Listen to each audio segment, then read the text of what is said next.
ہمیں پتہ ہی نہیں ہے کہ کیا معنی. پھر معنی کی شکل میں جتنے بھی گمراہ فرقے ہیں، یہاں تک کہ قادیانی کافر بھی کہتا ہم قرآن کو مانتے ہیں. قادیانی جیسا کافر آدمی وہ بھی کیا کہتا ہے کہ ہم قرآن کو مانتے ہیں. ہم تو نبی کریم صلی اللہ علیہ وسلم کو بھی مانتے ہیں، اور ہم تو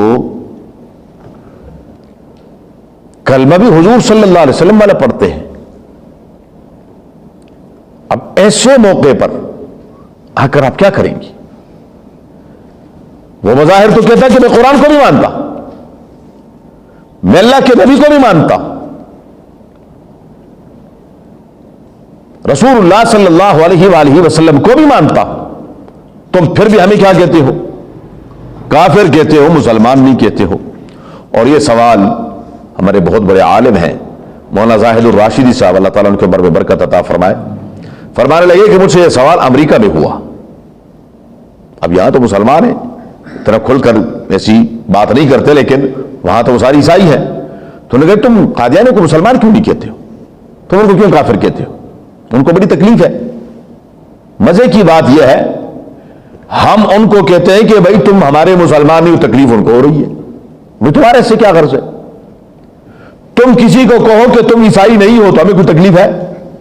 ہاں، عیسائی سارے اکٹھے ہو جائیں پوری دنیا کے اور کسی کو کہیں گے بھائی تم عیسائی نہیں ہو، بڑے تمہاری مرضی ہے، تم جس کو عیسائیت کے دائرے سے خارج کرو ہم کہیں گے ٹھیک ہے، تم جس کو داخل کرو ہم کہیں گے ٹھیک ہے.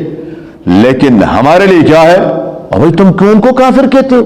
اور بھائی ہماری مرضی، ہم جس کو کافر کہیں، جس کو مسلم، تمہیں تکلیف کیا ہے؟ لیکن ان کو تکلیف ہے. تو وہ تکلیف کا اظہار انہوں نے کیا کہ جن تم قادیانیوں کو کیوں کافر کہتے ہو، حالانکہ وہ تو قرآن کو بھی مانتے ہیں، نبی کریم صلی اللہ علیہ وسلم کو بھی مانتے ہیں، حضور صلی اللہ علیہ وسلم والا کلمہ بھی پڑھتے ہیں، پھر بھی تم ان کو کافر کہتے ہو. اللہ تعالی ہمارے ایسے علماء کے عمروں میں برکت عطا فرمائے، ان کے علم میں جان مال کی حفاظت فرمائے. انہوں نے بڑا اچھا جواب دیا، اور ہم جیسے ہوتے تو ہم کیا کرتے؟ ہائے اب کیا کریں، ہمارے پاس تو کوئی جواب ہی نہ ہوتا. حد بڑا اچھا جواب دیا. فرمایا اس کا جواب میرے ایک سوال میں ہے. انہوں نے کہا جی بتائیے. انہوں نے کہا کہ تم ہمیں عیسائی مانتے ہو؟ انہوں نے کہا نہیں کبھی بھی نہیں. تم کیسے عیسائی ہو سکتے ہو؟ ان کے ہم عیسیٰ علیہ السلام کو اللہ کا نبی بھی مانتے ہیں، انجیل شریف کو اللہ کی کتاب مانتے ہیں. ہم کہتے ہیں عیسیٰ علیہ السلام پر حق نبی تھے. تم ہمیں مانتے ہو کہ ہم عیسائی ہیں؟ کہتے نہیں تم عیسائی نہیں ہو، کیونکہ تم عیسیٰ علیہ السلام کے بعد نبی کریم محمد رسول اللہ صلی اللہ علیہ وآلہ وسلم کو نبی مانتے ہو. تو جب حضور صلی اللہ علیہ وسلم کو تم نبی مانتے ہو تو تم اب عیسائی نہیں رہے. تو فرماتے کہ میں نے کہا کہ ہم بھی کہتے ہیں ان بدبختوں سے کہ تم حضور صلی اللہ علیہ وسلم کو خاتم النبیین مان لو، تو وہ مسلمان ہیں. وہ کہتے ہیں کہ ہم ختم نبوت کو بھی نہیں مانتے، اس کان دجال کو پیغمبر بھی مانتے ہیں نبی کریم صلی اللہ علیہ وسلم کے بعد. قادیانی کو پیغمبر مانتے، نبی مانتے، اور پھر کہتے ہیں کہ ہمیں مسلمان بھی کہو. یہ کیسے ہو سکتا؟ تو ان کے منہ بند ہو گئے. انہوں نے کہا ہاں بات تو ٹھیک ہے، اگر ہم تمہیں عیسائی ماننے کے لیے تیار نہیں ہے تو پھر اگر تم بھی کہتے ہو کہ وہ مسلمان، تو خاموش ہو گئے. بہرحال بات یہاں سے چلی تھی کہ قادیانی بھی اپنے آپ کو کیا کہتے ہیں؟ وہ کہتے ہیں ہم قرآن کو مانتے ہیں.